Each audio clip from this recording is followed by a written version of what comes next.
नमस्कार दोस्तों, आप लोगों का बहुत बहुत स्वागत है आपके अपने यूट्यूब चैनल पर। दोस्तों, आज की इस वीडियो में जो भी फ्रेंड्स लोग यूपी पुलिस कांस्टेबल री एग्ज़ाम 2024 की तैयारी कर रहे हैं, उन्हीं के लिए दोस्तों हम लेकर के आ गए हैं हिंदी का प्रैक्टिस सेट 3। दोस्तों, आज की इस वीडियो में हम लोग हिंदी सब्जेक्ट का प्रैक्टिस सेट जो है 3 करने वाले हैं। और दोस्तों, ये जो प्रैक्टिस सेट है आपके आने वाले एग्ज़ाम के लिए बहुत ही ज़्यादा हेल्पफुल होगा, क्योंकि दोस्तों आज के इस प्रैक्टिस सेट में हमने जो आपके प्रीवियस ईयर में जो क्वेश्चंस बार बार पूछे गए हैं वो सभी क्वेश्चंस लिए हैं। दोस्तों, इन प्रश्नों को अपने एग्ज़ाम से पहले दोस्तों रट लेना है। और आपके एग्ज़ाम में दोस्तों 37 क्वेश्चन आने वाले हिंदी के, वो दोस्तों 37 में से 37 दोस्तों पूरे आपको यहीं से छपने वाले हैं, यहीं से दोस्तों देखने को मिलने वाले हैं। तो काफ़ी दोस्तों इंपॉर्टेंट सेशन है आपके आने वाले एग्ज़ाम के लिए। तो आप लोग ज़रूर दोस्तों आज की इस प्रैक्टिस सेट को पूरा शुरू से लास्ट तक हल करिएगा। और दोस्तों वीडियो के लास्ट में आप लोग ज़रूर अपना स्कोर भी बताइएगा कि आपका स्कोर कितना रहा। तो चलिए दोस्तों, हम लोग स्टार्ट करते हैं आज के बेहतरीन प्रैक्टिस सेट को। दोस्तों, आपकी स्क्रीन पर फर्स्ट क्वेश्चन है कि उल्लास का संधि विच्छेद क्या होगा। दोस्तों, बहुत बार ये प्रश्न आपके हर एक एग्ज़ाम में पूछा गया है और आप लोग बताइएगा दोस्तों जो उल्लास शब्द है इसका संधि विच्छेद क्या होगा। और साथ में दोस्तों आपको ये भी बताना इस शब्द में कौन सी संधि प्रयोग हुई है, तो आप लोग ज़रूर बताइए अगर आपको आता है। तो यहाँ पर दोस्तों जितने भी फ्रेंड्स लोग इस क्वेश्चन का ऑप्शन बी टिक कर रहे हैं, उत धन लास, यानी दोस्तों उल्लास जो शब्द है इसका जो सही संधि विच्छेद होगा उत धन लास होगा। अगर बात करें दोस्तों इसमें कौन सी संधि है, तो आपको दोस्तों याद रखना, क्योंकि कई बार संधि भी पूछ लेता है कि इस शब्द में कौन सी संधि प्रयोग की गई। तो दोस्तों इस शब्द में जो है आपकी व्यंजन संधि, कौन सी संधि है, व्यंजन संधि। तो दोस्तों आपको इस बात को भी याद रखना, क्योंकि काफ़ी इंपॉर्टेंट प्रश्न है। चलिए इसके बाद नेक्स्ट क्वेश्चन है, और दोस्तों आप लोग इस क्वेश्चन का जवाब दीजिएगा कि हिंदी वर्णमाला में अयोगवाह वर्ण कौन कौन से हैं। यानी दोस्तों हिंदी वर्णमाला में जो अयोगवाह वर्ण होते हैं इनकी संख्या कितनी होती है और वो कौन कौन होते हैं। आप लोग फटाफट इस क्वेश्चन का जवाब दीजिएगा क्या होगा। तो दोस्तों यहाँ पर जितने भी फ्रेंड्स लोग इस क्वेश्चन का ऑप्शन डी टिक करो लोग बिल्कुल सही, अंग और आहा। दोस्तों अयोग व जो वर्ण होते हैं इनकी संख्या 2 होती है, वो कौन कौन होते हैं, तो आपका दोस्तों अंग और आहा होते हैं। तो आपको इनको याद रखना, क्योंकि बहुत बार क्वेश्चन पूछा जा चुका। चलिए इसके बाद नेक्स्ट क्वेश्चन है। अगर दोस्तों सेशन पसंद आ रहा हो तो सेशन को ज़्यादा से ज़्यादा अपने दोस्तों तक शेयर कर दीजिए, क्योंकि काफ़ी ज़्यादा इंपॉर्टेंट चल रहा आपके एग्ज़ाम के लिए। और यहाँ से दोस्तों 100% आपके एग्ज़ाम में क्वेश्चन देखने को मिलने वाले हैं। तो इसलिए आप सेशन को लाइक कर दें और ज़्यादा से ज़्यादा अपने दोस्तों तक शेयर कर दीजिए। और नेक्स्ट क्वेश्चन है दोस्तों आपकी स्क्रीन पर कि निम्न में से कौन सा घोष वर्ण है। आपको यहाँ पर बताना दोस्तों इनमें से कौन सा ऐसा वर्ण है जो घोष वर्ण के अंतर्गत आता है। तो आप लोग फटाफट इस क्वेश्चन का जवाब दीजिए क्या होगा। तो दोस्तों अगर हम बात करें यहाँ पर जो है दोस्तों इस क्वेश्चन का राइट आंसर जितने भी फ्रेंड्स लोग ऑप्शन बी टिक कर रहे हैं माँ। दोस्तों माँ जो वर्ण है ये एक घोष वर्ण है। किस प्रकार का वर्ण है, घोष या सघोष, बात दोस्तों एक ही है, ठीक है।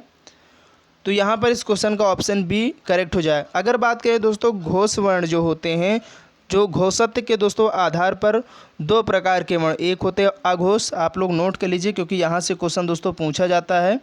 घोषत्व के आधार पर दोस्तों 2 होते हैं, आपका एक होता है अघोष वर्ण, और दोस्तों दूसरा होता है आपका घोष या सघोष।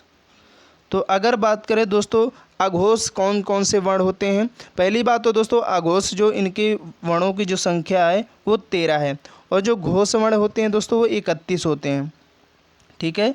तो आप लोग इनको भी याद रखिए क्योंकि पूछा जाता है। तो दोस्तों जो घोष वर्ण होते हैं वो 31 होते हैं और जो अघोष होते हैं 13 होते हैं। अगर बात करें दोस्तों ये कौन ऐसे वर्ण होते हैं जो अघोष के अंतर्गत आते हैं और कौन कौन घोष के अंतर्गत, तो आपको दोस्तों याद रखना है। यहाँ पर आप लोग दोस्तों याद रखिएगा। अगर बात करें दोस्तों अघोष वर्ण कौन कौन से होते हैं, कई बार दोस्तों यहाँ से क्वेश्चन पूछा जाता है, और आपको मैं एक ट्रिक बताने वाला हूँ कि आप किसी पहले आप लिख लीजिए जो ककारा होता है दोस्तों कै, ख, ग, घ और अंगा। अगर यहाँ पर दोस्तों हम बात करें तो यहाँ पर दोस्तों आपके जो फर्स्ट एंड सेकंड यानी वर्ग का दोस्तों पहला और दूसरा जो वर्ण होता है वो अघोष होंगे, और बाद के यानी तीसरा चौथा पाँचवा यानी तीसरा चौथा और पाँचवा तो दोस्तों ये किस प्रकार के वर्ण होते हैं, ये घोष के अंतर्गत आते हैं, तो आपको याद रखना है। पहले दोनों दोस्तों अघोष और बाद के 3 यानी तीसरा चौथा पांचवा ये घोष वर्ण के अंतर्गत आते हैं, तो आपको याद रखना। और दोस्तों घोष जो वर्ण होते हैं इसमें आपके जो अंतःस्थ व्यंजन होते हैं वो आते हैं, और आपका जो एक ऊष्म व्यंजन होता है हा, और उस व्यंजन आपके 4 होते हैं, यानी तीनों सा और एक हा, यानी आपका जो सिटकारी वाला सा हो गया, सरौता वाला सा होगा, खटकोण वाला सा, ये तीनों सा जो होते हैं दोस्तों किसके अंतर्गत आते हैं, अघोष के अंतर्गत आते हैं, तो आपको इनको जरूर याद रखना। चलिए इसके बाद नेक्स्ट क्वेश्चन की तरफ बढ़ेंगे, और काफ़ी इंपॉर्टेंट प्रश्न है, आप लोग इस क्वेश्चन का जवाब दीजिए कि पृथ्वी का पर्यायवाची शब्द क्या है। फटाफट दोस्तों क्वेश्चन का आंसर बताइएगा कि जो पृथ्वी का पर्यायवाची शब्द है वो क्या होगा इनमें से। तो यहाँ पर जितने भी फ्रेंड्स लोग इस क्वेश्चन का ऑप्शन बी टिक करें रत्नगर्भा, वो लोग बिल्कुल सही। और दोस्तों पृथ्वी के अन्य पर्यायवाची शब्द भी आप लोग लिख लीजिए, क्योंकि बहुत बार पूछा जाता है, तो आप लोग नोट कर लीजिए। आपका मही हो जाएगा, ठीक है। इसके बाद रसा, वसुंधरा, ये सभी दोस्तों किसके हैं, तो पृथ्वी के पर्यायवाची। वसुंधरा के अलावा दोस्तों आपकी अवनी, इसके बाद दोस्तों आपका क्षमा हो गया। क्षमा के बाद दोस्तों आपका एक वर्ड और लिख लीजिए जो कि काफ़ी इंपॉर्टेंट है, अचला। अचला दोस्तों क्योंकि पूछा जाता है, तो आप लोग ज़रूर साथ साथ में इनको भी याद रखिए, कोई भी आपके एग्ज़ाम में पूछा जा सकता है वर्ड, ठीक है। चलिए इसके बाद नेक्स्ट क्वेश्चन है, और आप लोग दोस्तों इस क्वेश्चन का आंसर दीजिए कि जो तरुण का विपरीतार्थक शब्द बताइए। यानी दोस्तों यहाँ पर जो है जो तरुण शब्द है इसका विपरीत तार्थक शब्द है उसको बताना है यहाँ पर, यानी इसका उल्टा क्या होगा। तो यहाँ पर जितने भी फ्रेंड्स लोग इस क्वेश्चन का ऑप्शन ए टिक करो, लोग बिल्कुल से वृद्ध है। अगर बात करें तरुण शब्द का जो दोस्तों अर्थ होता वो होता है युवा, ठीक है। तो इसलिए इसका जो उल्टा हो जाने यानी इसका जो विलोम होगा वो वृद्ध हो जाएगा, तो आपको याद रखना। लेकिन आपको तरुण का जब तक सही अर्थ नहीं पता होगा तब तक दोस्तों आप नहीं लगा पाओगे। तो तरुण का मतलब दोस्तों युवा होता है, तो यहाँ पर इसका जो उल्टा हो जाएगा वो वृद्ध हो जाएगा, तो आपको बिल्कुल याद रखना। चलिए इसके बाद नेक्स्ट क्वेश्चन की तरफ बढ़ेंगे कि ज्ञ वर्ण किन वर्णों के संयोग से बना है। दोस्तों इंपॉर्टेंट है प्रश्न, और आप लोग इस क्वेश्चन का जवाब दीजिएगा कि जो ज्ञ वर्ण है ये किन वर्णों के संयोग से बनाया गया है। तो यहाँ पर जितने भी फ्रेंड्स लोग इस क्वेश्चन का ऑप्शन डी टिक करो, लोग बिल्कुल सही है। जय, आधे जय प्लस इया, इन दोनों के योग से दोस्तों जो आपका ज्ञ वर्ण है ये बनता है, तो आपको याद रखना है, ठीक है। चलिए इसके बाद नेक्स्ट क्वेश्चन है, और आप लोग इस क्वेश्चन का जवाब दीजिएगा दोस्तों कि वह कुल्हाड़ी से वृक्ष काटता है, इस वाक्य में से किस कारक की विभक्ति है। यानी दोस्तों यहाँ पर इस वाक्य में जो से है ये किस कारक की विभक्ति है। दोस्तों कारक से आपके एग्जाम में एक क्वेश्चन जरूर आएगा। तो दोस्तों आपने पढ़ा होगा कर्ता ने कर्म को अधिकरण से संप्रदान के लिए अपादान से अलग करने, ये दोस्तों आपने पढ़ा होगा, ठीक है। तो यहाँ पर जितने भी फ्रेंड्स लोग इस क्वेश्चन का ऑप्शन सी कर रहे हैं वो लोग बिल्कुल सही। करण से, यानी दोस्तों से जो आया है ये करण के अंतर्गत आती है विभक्ति, तो आपको याद रखना। चलिए इसके बाद नेक्स्ट क्वेश्चन है, और आप लोग इस क्वेश्चन का जवाब दीजिए कि नेता शब्द का स्त्रीलिंग रूप क्या है। देखिए दोस्तों स्त्री और पुल्लिंग से संबंधित जो आपके एग्जाम में एक क्वेश्चन आया, यानी आपके क्वेश्चन में या तो पुल्लिंग दे देगा, उसका बोलेगा आप स्त्रीलिंग बताइए, जब स्त्रीलिंग दे देगा पूछेगा कि इसका पुल्लिंग शब्द क्या होगा। तो यहाँ से दोस्तों एक क्वेश्चन जरूर आने वाला है, तो आप लोग बताइएगा इस क्वेश्चन का जवाब क्या होगा कि जो नेता शब्द है इसका जो स्त्रीलिंग रूप होगा वो क्या होगा। तो दोस्तों आपको याद रखना है, और यहाँ पर जितने भी फ्रेंड्स लोग इस क्वेश्चन का ऑप्शन ए टिक कर रहे हैं नेत्री, वो लोग बिल्कुल सही हैं। कई बार क्या हो आप लोग कंफ्यूज हो जाते हो कि नेता का जो है आपके ऑप्शन में नेताइन दे देगा, नेतिन दे देगा, तो आप इनमें जबकि आपको याद रखना दोस्तों जो नेता शब्द का स्त्रीलिंग होगा वो नेत्री होगा, ठीक है, क्योंकि इंपॉर्टेंट प्रश्न है। चलिए इसके बाद नेक्स्ट क्वेश्चन है, और आप लोग इस क्वेश्चन का जवाब दीजिए कि जंगल में लगने वाली आग के लिए एक शब्द। दोस्तों वाक्यांश के लिए एक शब्द जो होता इससे रिलेटेड भी एक क्वेश्चन आने ही वाला है, तो आपको यहाँ पर बताना दोस्तों अगर जंगल में लगने वाली आग को हम लोग क्या कहेंगे एक शब्द में। तो दोस्तों उसको क्या बोला जाता है, तो उसको दावा नल बोला जाता है। यानी इस क्वेश्चन का ऑप्शन ए बिल्कुल करेक्ट हो जाएगा, जो भी फ्रेंड्स लोग इस क्वेश्चन का राइट आंसर टिक कर रहे हैं। ठीक है, चलिए इसके बाद नेक्स्ट क्वेश्चन है और आप लोग इस क्वेश्चन का जवाब दीजिए कि निम्न में से अल्प प्राण वर्ण कौन कौन से हैं। तो दोस्तों यहाँ पर अगर बात करें अल्प प्राण, दोस्तों अल्प जो प्राण वर्ण होते हैं ये कौन कौन से ऐसे वर्ण होते हैं, तो आपको दोस्तों याद रखना है। यहाँ पर वर्ग का दोस्तों पहला, तीसरा, पांचवा जो वर्ण होते हैं दोस्तों वो अल्प प्राण के अंतर्गत आते हैं। और दोस्तों एक होते हैं आपके महाप्राण, आप इनको भी याद रखिएगा। जो महाप्राण होते हैं दोस्तों इनके कौन कौन से वर्ण जो है वो महाप्राण होते हैं, तो आपको याद रखना है वर्ग का दोस्तों दूसरा और चौथा जो वर्ण होते हैं वो महाप्राण के अंतर्गत आते हैं, तो आपको याद रखना। तो यहाँ पर हम लोग चेक कर लेते हैं।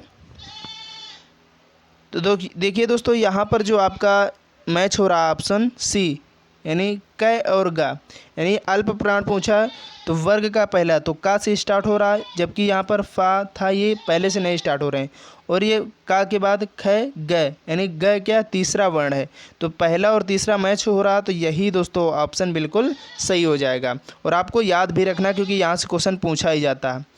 नेक्स्ट क्वेश्चन है कि जुगुप्सा कौन से रस का स्थायी भाव है। दोस्तों आपके एग्ज़ाम में ये भी क्वेश्चन कई बार पूछा जा चुका है। जो आपका दोस्तों जुगुप्सा है ये दोस्तों कौन से रस का स्थायी भाव है, तो यहाँ पर जुगुप्सा दोस्तों नहीं है, थोड़ा मिस्टेक हो गया, आप लोग याद रखिएगा जुगुप्सा है। ठीक है, तो आप लोग बताइए इसका स्थायी भाव क्या होगा। तो यहाँ पर जितने भी फ्रेंड्स लोग इस क्वेश्चन का ऑप्शन ए टिक करें विभक्त रस, यानी दोस्तों जो विभक्त रस है इसका जो स्थायी भाव होता है वो जुगुप्सा होता है, तो आपको याद रखना। शांत रस का दोस्तों क्या होता है, सम या निर्वेद होता है। क्या होता है, सम या निर्वेद होता है। और आप लोग यहाँ पर करुण रस का दोस्तों क्या होगा, तो करुण रस का आपका शोक हो जाएगा। आप लोग याद रखिए क्योंकि सभी पूछे जाते हैं खूब आपके एग्ज़ाम में। चलिए इसके बाद नेक्स्ट क्वेश्चन है पंचानन में कौन सा समास है। फटाफट दोस्तों इस क्वेश्चन का आंसर आप लोग बताइएगा कि जो पंचानन शब्द है इसमें कौन सा समास है। तो यहाँ पर जितने भी फ्रेंड्स लोग इस क्वेश्चन का ऑप्शन बी टिक कर रहे हैं बहुब्रीहि समास, लोग बिल्कुल सही है। दोस्तों यहाँ पर जो है आपका पंचानन जो है 5 हैं आनंद जिसके, यानी 5 जो मुख हैं जिसके, अर्थात किसके बताइए आप लोग। तो यहाँ पर जो बहुब्रीहि समास होगा तो आपको याद रखना है। चलिए इसके बाद नेक्स्ट क्वेश्चन है कि अरविंद शब्द का पर्यायवाची क्या होगा। फटाफट दोस्तों बताइएगा, काफ़ी इंपॉर्टेंट प्रश्न और आपके हर एक एग्ज़ाम में पूछा जाता है कि जो अरविंद शब्द है किसका पर्यायवाची शब्द है। तो यहाँ पर जितने भी फ्रेंड्स लोग इस क्वेश्चन का ऑप्शन ए टिक करें कमल का, वो लोग बिल्कुल सही। दोस्तों कमल के और आप लोग पर्यायवाची शब्द लिख लीजिएगा क्योंकि पूछा जाता है। आपका पंकज हो गया, पंकज के बाद दोस्तों आपका सरोज हो गया, ये सभी इंपॉर्टेंट और आपके एग्जाम वाला खूब पूछा है इनको। वारिज हो गया दोस्तों, वारिज के साथ साथ दोस्तों आपका जलज हो गया, जलज के बाद दोस्तों आपका पदम हो गया, पदम, इसके बाद अम्बुज। ये सभी दोस्तों जो इसके पर्यायवाची आपके एग्जाम वाला बार बार पूछ चुका, तो आपको इनको याद रखना है। चलिए इसके बाद अगला क्वेश्चन है और आप लोग इस क्वेश्चन का जवाब दीजिएगा क्या होगा कि सोरठा छंद दोहा छंद का क्या होता है। बहुत बार दोस्तों प्रश्न आ चुका और आप लोगों ने हाई स्कूल या 9th या 11th में दोस्तों पढ़ा होगा कि जो सोरठा छंद होता है वो दोहे का क्या होता है।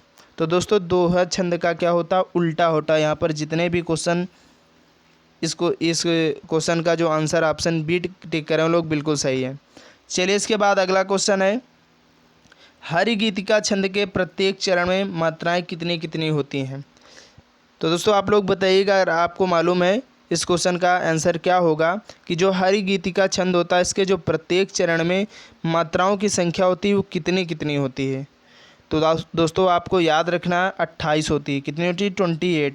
ठीक है, यहाँ पर जितने भी फ्रेंड्स लोग इस क्वेश्चन का ऑप्शन सी दे रहे हो लोग बिल्कुल सही हैं। चलिए अगला क्वेश्चन है और आप लोग इस क्वेश्चन का जवाब दीजिए क्योंकि काफ़ी इंपॉर्टेंट प्रश्न है। संचारी भावों की संख्या कितनी है। बताइए आप लोग दोस्तों क्या होगा इस क्वेश्चन का करेक्ट आंसर। तो यहाँ पर जितने भी फ्रेंड्स लोग इस क्वेश्चन का ऑप्शन ए दे रहे हो लोग बिल्कुल सही 33। ठीक है, तो संचारी भावों की संख्या कितनी होती है दोस्तों 33, तो आप लोग याद रखिएगा। नेक्स्ट क्वेश्चन है कि श्रृंगार रस का स्थायी भाव क्या है। आप लोग दोस्तों इस क्वेश्चन का जवाब दीजिए क्या होगा। और कई बार दोस्तों क्वेश्चन आपके एग्जाम में पूछा जा चुका है, तो आपको याद भी रखना दोस्तों श्रृंगार रस का जो स्थायी भाव होता है वो क्या होता है दोस्तों। तो यहाँ पर जो भी फ्रेंड्स लोग इस क्वेश्चन का ऑप्शन सी दे रहे हैं वो लोग बिल्कुल सही रति। क्या होता है दोस्तों रति। अगर बात करें शोक किसका होता है तो करुण रस का। उत्साह किसका होता है दोस्तों वीर रस का। आपका हास किसका होता है तो हास्य रस जो होता उसका ये स्थायी भाव, तो आपको याद रखना है सभी को। चलिए इसके बाद अगला क्वेश्चन है और आप लोग इस क्वेश्चन का जवाब दीजिए क्या होगा कि निम्न में से कौन सा शब्द तत्सम नहीं है। फटाफट दोस्तों इस क्वेश्चन का आंसर आप लोग बताइएगा कि इनमें से कौन सा ऐसा शब्द है जो तत्सम नहीं है। बताओ आप लोग क्या होगा इस क्वेश्चन का जवाब। तो यहाँ पर जो भी फ्रेंड्स लोग इस क्वेश्चन का ऑप्शन डी कर रहे हैं आंसू, वो लोग बिल्कुल सही हैं। जबकि दोस्तों आपका दुग्ध घृत अतिन ये सब कैसे शब्द हैं, ये तद्भव हैं, जबकि सॉरी तत्सम शब्द हैं। जबकि आपका यहाँ पर जो तत्सम नहीं है वो आंसू है। ठीक है, आपको याद रखना है। चलिए इसके बाद अगला क्वेश्चन है अलमारी किस प्रकार का शब्द है। दोस्तों इस प्रकार भी क्वेश्चन आपके आते हैं, आप लोगों ने पढ़ा भी होगा कि जो अलमारी है किस प्रकार का शब्द है। तो दोस्तों ये एक प्रकार का दोस्तों पुर्तगाली शब्द है, तो आपको बिल्कुल याद रखना है क्योंकि आपके एग्ज़ाम में ये प्रीवियस ईयर में पूछा गया, इसलिए मैंने इसको आज के इस टेस्ट में इंक्लूड किया हुआ हूँ। ठीक है, चलिए नेक्स्ट क्वेश्चन है और आप लोग इस क्वेश्चन का जवाब दीजिए क्या होगा कि काठ की हांडी बार बार नहीं चढ़ती, इस लोकोक्ति का अर्थ क्या हो। दोस्तों ये एक प्रकार की लोकोक्ति है, तो काठ की जो हांडी बार बार नहीं चढ़ती तो इसका जो सही अर्थ होगा वो क्या होगा। आप लोग फटाफट क्वेश्चन का जवाब दीजिए क्या होगा, क्योंकि काफ़ी इंपॉर्टेंट प्रश्न आपके हर एक एग्जाम में दोस्तों पूछा गया है। तो यहाँ पर जो भी फ्रेंड्स लोग इस क्वेश्चन का ऑप्शन सी टिक कर रहे हैं लोग बिल्कुल सही हैं। यहाँ पर जो भी फ्रेंड्स लोग इस क्वेश्चन का ऑप्शन सी दे रहे हैं वो लोग बिल्कुल सही हैं कि छल कपट का व्यवहार हमेशा नहीं चलता। यानी दोस्तों काठ की जो हांडी बार बार नहीं चढ़ती, इसका जो अर्थ होता है कि छल कपट का जो व्यवहार हमेशा नहीं चलता है। आप एक बार कर दिया तो कोई बात नहीं, लेकिन हमेशा नहीं चलेगा, यह बात आपको याद रखना। नेक्स्ट क्वेश्चन है, आप लोग इस क्वेश्चन का जवाब दीजिए कि शुद्ध वर्तनी का चयन कीजिए। दोस्तों ऐसा क्वेश्चन भी आपके एग्जाम में एक जरूर पूछा जाएगा वर्तनी से संबंधित है, तो आपको बताना यहाँ पर शुद्ध वर्तनी का आपको चयन करना और आप लोग बताइए इस क्वेश्चन का आंसर क्या होगा। तो यहाँ पर जो भी फ्रेंड्स लोग इस क्वेश्चन का ऑप्शन बी दे रहे हैं लोग बिल्कुल सही नक्षत्र। ठीक है, वो लोग बिल्कुल सही। नक्षत्र दोस्तों कैसे लिखा जाता है आपको याद रखना, इस प्रकार लिखा जाता है, तो आपको बिल्कुल ध्यान रखना है। चलिए इसके बाद नेक्स्ट क्वेश्चन है निर्वाह में प्रयुक्त उपसर्ग क्या है। दोस्तों उपसर्ग और प्रत्यय से भी संबंधित आपके एग्जाम में एक क्वेश्चन 100% पूछा जाएगा, तो आपको याद रखना दोस्तों। और आप लोग बताइएगा कि इस क्वेश्चन का जो आंसर होगा राइट क्या होगा, आप लोग फटाफट दीजिएगा। तो यहाँ पर जो भी फ्रेंड्स लोग निर्वाह में प्रयुक्त उपसर्ग जो हुआ है, जितने भी फ्रेंड्स लोग इस क्वेश्चन का ऑप्शन सी दे रहे हैं निर, वो लोग बिल्कुल सही हैं। तो दोस्तों निर्वाह में कौन सा उपसर्ग प्रयुक्त किया गया तो निर प्रत्यय, निर उपसर्ग। ठीक है, आपको बिल्कुल याद रखना। नेक्स्ट क्वेश्चन है और आप लोग इस क्वेश्चन का जवाब दीजिए, काफ़ी इंपॉर्टेंट प्रश्न है कि शेर का पर्यायवाची शब्द क्या होगा। फटाफट दोस्तों क्वेश्चन का जवाब दीजिए क्या होगा।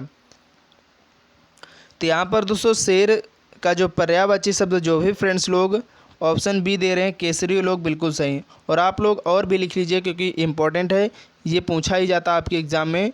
तो दोस्तों वनराज, वनराज भी दोस्तों इसका एक पर्यायवाची शब्द है।